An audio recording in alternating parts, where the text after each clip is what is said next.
Sabah al-Khair, good morning dear listeners. You're listening to Radio 3CR on 855 AM and Palestine Remembered with Robert Martin, Nasser Mashni and Yusuf Ahmed al-Rimawi.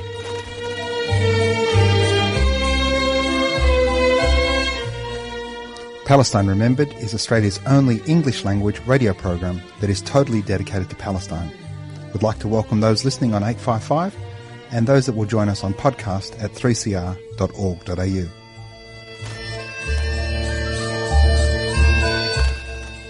Thanks for joining us. Stay with us and enjoy the episode.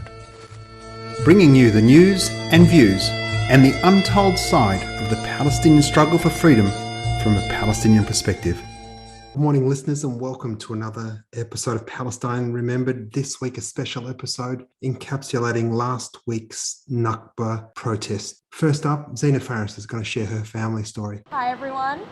Again, I would like to acknowledge that we are meeting here on unceded land of the Wurundjeri people and pay my respects to their leaders, past, present, emerging. The Palestinian fight for justice is one for Indigenous people everywhere, but especially those whose lands we live on. Today marks 74 years since the initial Nakba of 1948. In 74 years, the keys to my family home have rusted in a bottom drawer, even as that home still stands.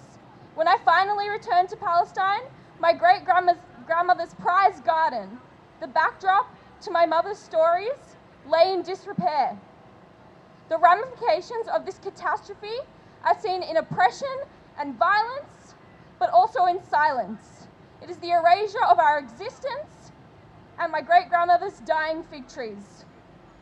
My story is one among many others that sound eerily similar. It is not particularly unique or special, but it is necessary to tell because our stories come together to form a movement, this movement. Today, there is no proof of the power of storytelling more significant than the reprehensible murder of Shireen Abu Akleh. Her storytelling focused on giving voices to the humans in the struggle, that we are daughters and sons and we are fathers and mothers, and despite our distance, our hearts and minds are connected through her. Here today, it is clear that through our voices, she is immortalized in a way no violence can touch. I invite you to approach this Nakba, our catastrophe, not as something just to commemorate. This is not some long past historical event to remember quietly on May 15th every year. The catastrophe persists. The illegal evictions in occupied territories like Sheikh Jarrah, they still occur. The blockade wall around Gaza remains upright. Ethnic cleansing still occurs. It is more obvious more than ever that the freedom and protection of the press remains under attack. The Nakba is ongoing and so too is our role in it. Today, let yourself mourn what has been lost and those who have been taken. Find time to reflect on what once was. Take a moment to feel helpless and angry and desperate, but only take a moment. Because as long as this Nakba persists, so will we. There is change happening here and now, and it has started with voices like Shireen's, and it continues with yours and mine. Palestine can be found in the land, but her murder makes it starkly apparent that Palestine exists beyond borders. It is also its people. It is this movement. It is the food, it is the poetry, it is this rally today.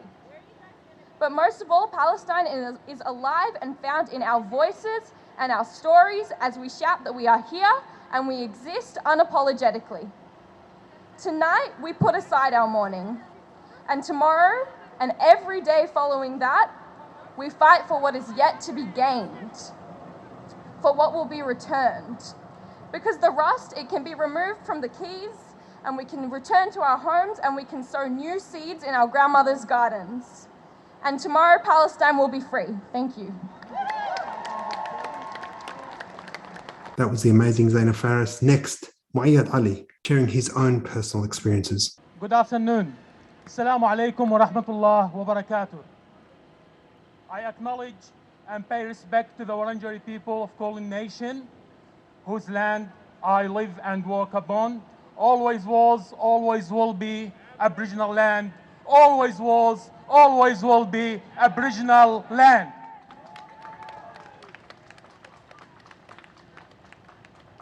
Palestinians often call it al-jurh al-nazif, the bleeding wound, al-Nakba, the Palestinian catastrophe, the ethnic cleansing of Palestinian people, where more than 900,000 people ethnically cleansed from their homeland, and 100 others were killed, tortured, or detained at the hand of terrorist Zionists. It has been 74 years since our life as Palestinians changed. It has been 74 years of pain, 74 years of fighting the darkness of Zionism. The ethnic cleansing and the massacres conducted in 500 Palestinian villages will remain a shameful spot in the human history and the history of the occupation. According to the statistics of UNRWA, in 2021, there are 5.7 million Palestinian refugees registered with UNRWA, and other millions are not registered in diaspora. All of them deprived by the occupation from the right of return to their homeland, Palestine. While any Jew have no connection whatsoever with Palestine can become a first-class citizen immediately in apartheid Israel.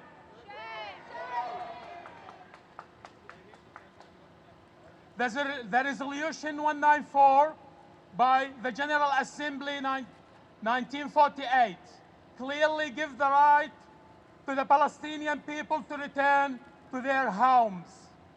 But as we all know, Israel is above the law, and that supported by democracy like Australia. My friends, I come from one of those 500 villages that the Zionists massacre in Haifa Coastal in 1948. At Tantura, the most beautiful beach in Palestine, is my village. On May 23rd, 1948, 6 weeks after the infamous massacre of Deir Yassin,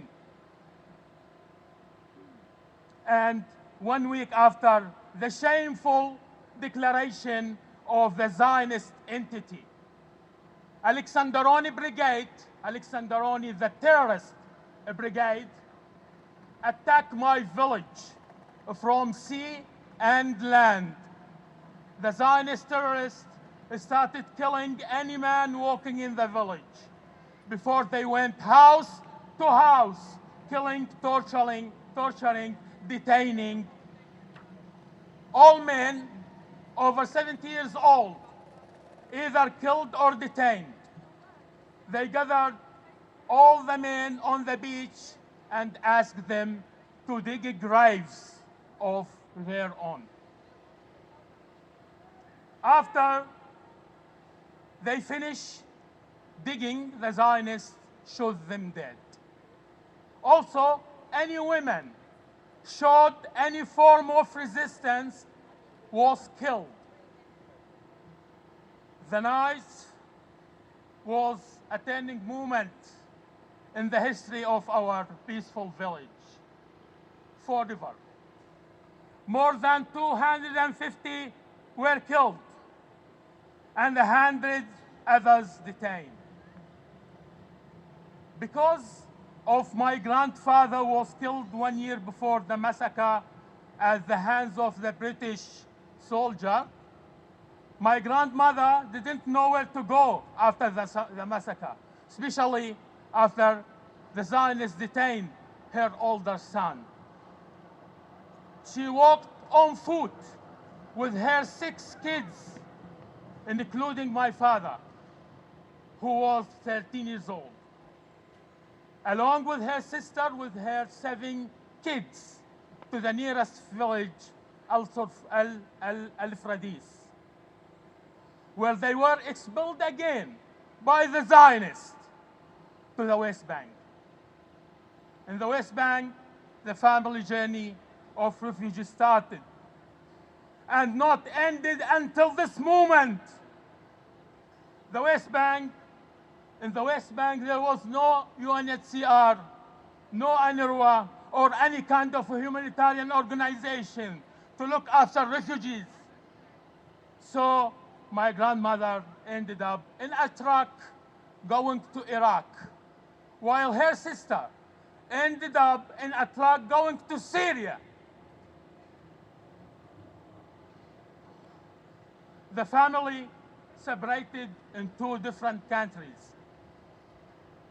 During the agony, she lost her 8-year-old daughter and never seen her since. The heroic stories of the Palestinian women during and after Nakba is often underrepresented and sometimes ignored. My grandmother, Nijme, which is Arabic word for a star, was not broken by the theft of her home and the killing of her family members and the detention of her son, the loss of her daughter, and the separation from her only sister.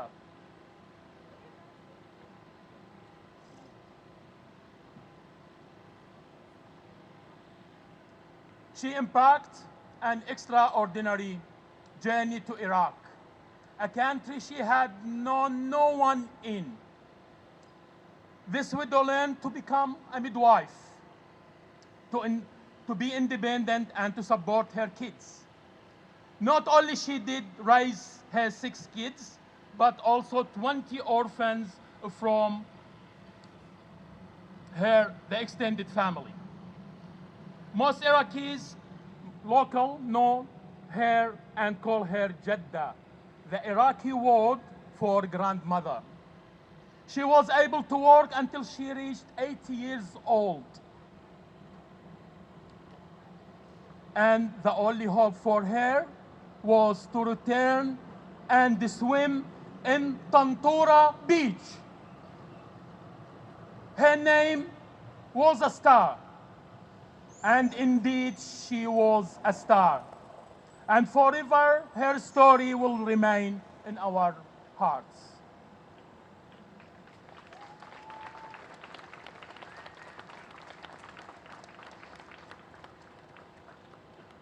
In 2019, I was able to return to my village after 70 years of the massacre and participated in the March of Return to Tantura, which organized by Palestiniyat Association in 48.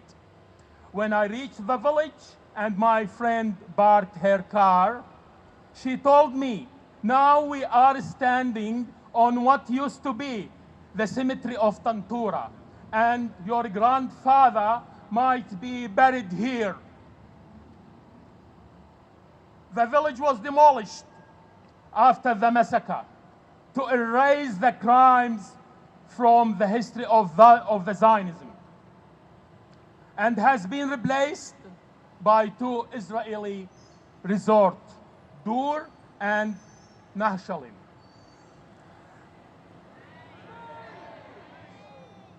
In 2000, Teddy Katz, a student in the University of Haifa, interviewed ex-Israeli soldiers who participated in the massacre, and he was able to record their shocking claims, which exposed the killing of innocent people of Tantura. But he was taken to the Israeli court and forced to withdraw his thesis. This year, the filmmaker Alan Shores produced a documentary called Tantura. The film documented the massacre according to the Zionist witnesses, which also match the Palestinian narrative. Free Palestine Melbourne working hard to make this film available in Australia very soon.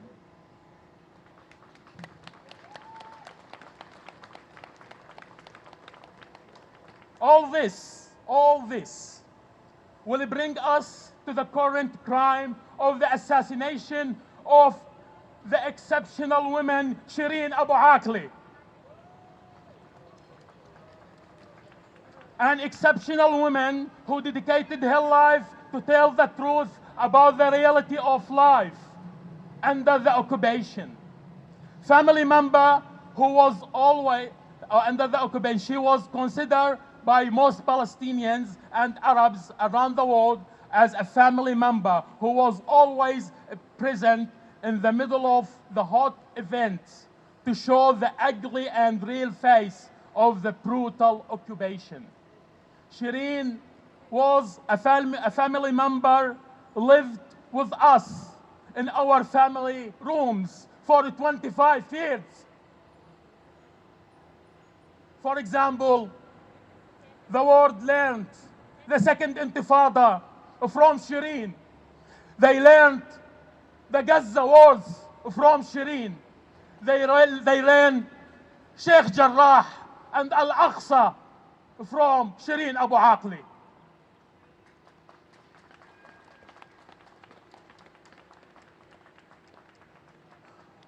I'm ending my words with a hope that when we all walk out from this gathering today, we will keep in our minds and hearts the victims of Nakba and the survivors who vanished in exile and never stopped dreaming of Auda.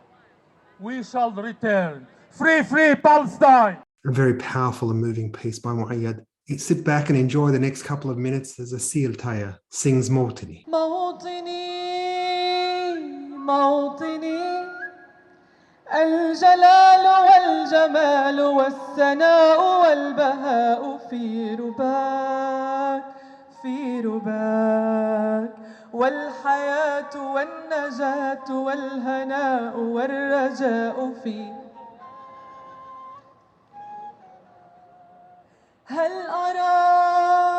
هل أراك سالما منعما وغانما مكرما سالما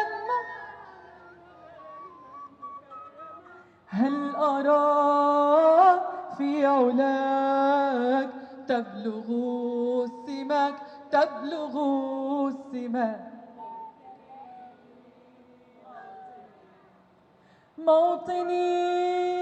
موطني الشباب لن يكل همه أن يستقل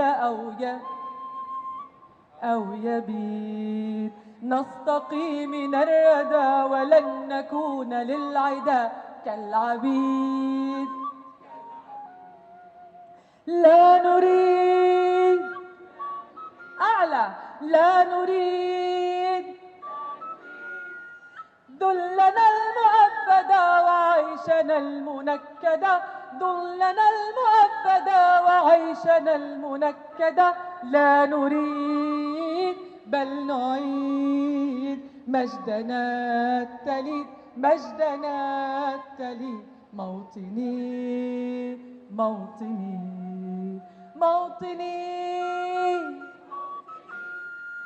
الحسام واليرع لا الكلام والنزاع رمزنا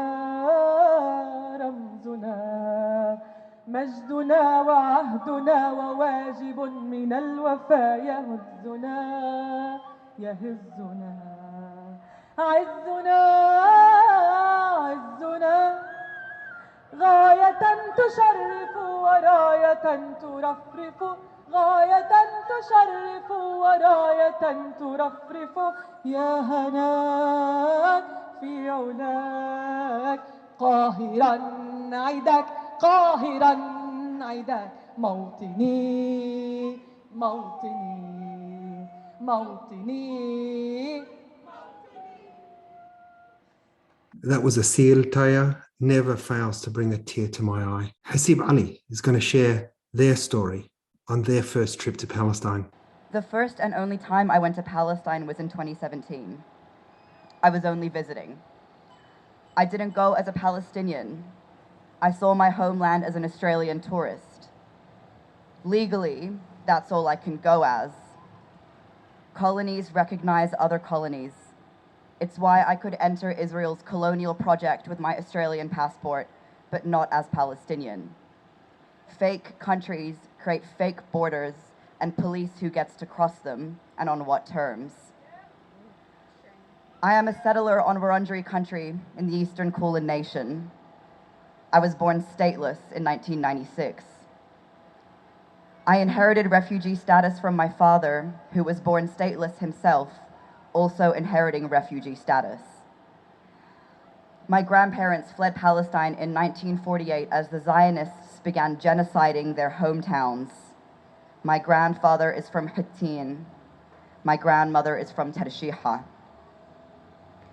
It took 6 hours at the border for Israeli officials to finally let us into occupied Palestine, but not before thorough and invasive investigation.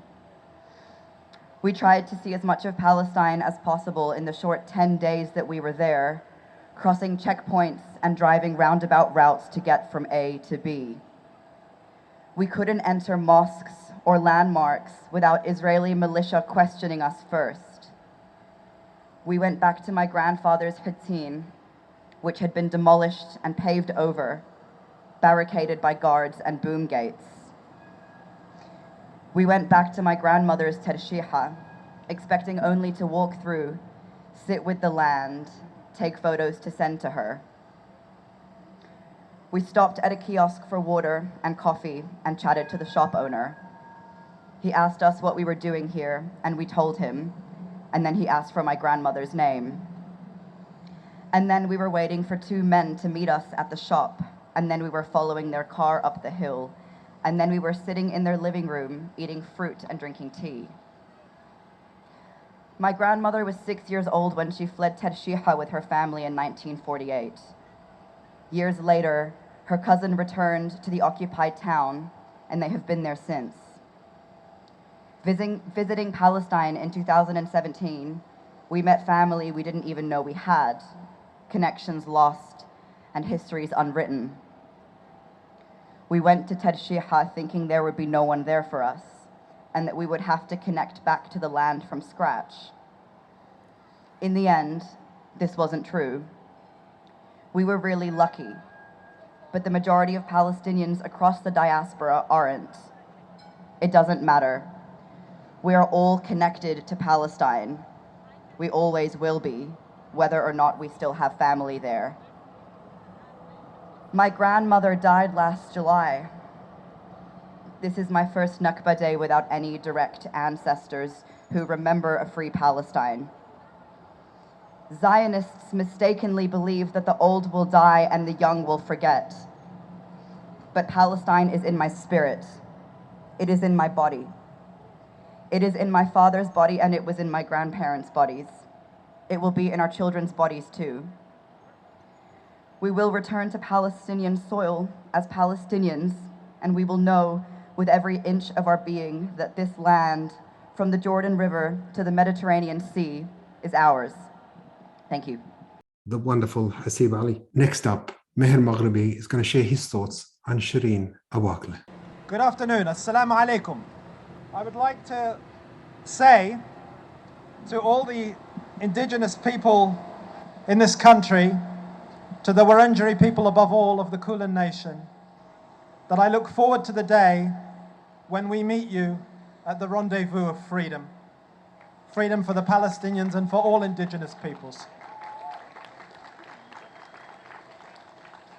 But I've come here to ask something very specific of you and of Australia. In April 2008, my colleague, the reporter Ed O'Loughlin, was driving along a road in Gaza when he suddenly came upon a burning Jeep. That Jeep had the letters TV written on it in huge red lettering. The man who had stepped out of that Jeep to film and who was lying in the road dying was a 23-year-old cameraman for Reuters whose name was Fadl al-Shana'a. Fadl al-Shana'a was wearing a blue padded vest with the words press clearly written on it. The same vest that Al Jazeera's reporter Shireen Abu Akleh was wearing this week when she was shot in the head with a single bullet. Fadl al-Shana'a actually filmed the shell that killed him. But it didn't matter. That shell came from an Israeli tank, but it didn't matter. The Israelis investigated themselves. The occupier investigated itself and found everything was in order. Not one single Israeli soldier was disciplined over the death of Fadl al-Shana'a. I didn't know Shireen Abu Akleh, Allah yarhamha, though in the last few days I have spoken to those who did. But I know enough about Shireen Abu Akleh's work to know two things about her.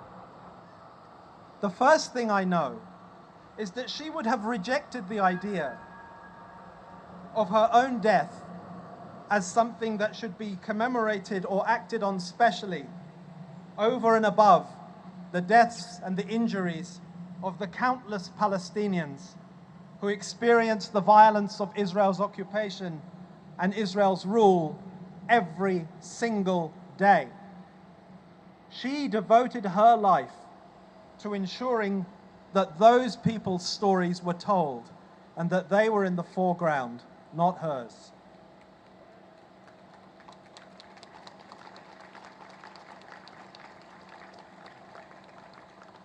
But the second thing that I know is that as a journalist dedicated to uncovering the truth, Shireen would have regarded the idea that the Israeli military could investigate its own actions, or that the Palestinian Authority could help it reveal the truth, as a sick joke, an absurd, preposterous idea.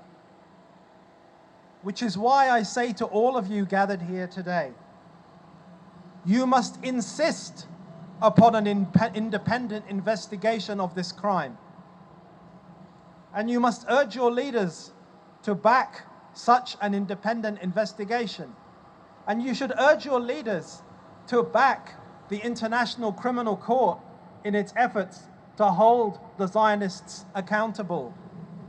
Not to block the International Court's work, as this government has so shamefully done.